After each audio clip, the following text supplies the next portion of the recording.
Hey everybody, this is a quick video in case you have a SENA R1 EVO Smart Cycling Bluetooth helmet and you need to do a hard reset to the factory default settings on it. Now there are two main reasons you would want to do this.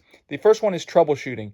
If your helmet is not connecting to Bluetooth, or if it's not syncing or pairing with your device or keeps disconnecting, or if you're having any kind of issues where it's not working, not responding, and you've tried a soft reset or reboot on it and it didn't fix it, we can move on to a hard reset. Now you're going to need to set everything up again because everything will be wiped off of this helmet, which is the second reason you might want to do this. If you're setting the helmet up on a new phone or just for whatever reason you want to get a fresh start like it's just coming out of the box, we can do that quite simply.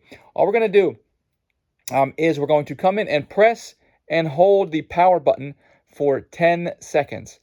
After 10 seconds, that will open up the settings menu, and then we're going to tap.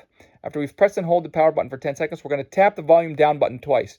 Tap, tap, and that will select the factory reset option, at which point we'll just tap the power button one more time to confirm it, and the helmet will reset to its factory default settings.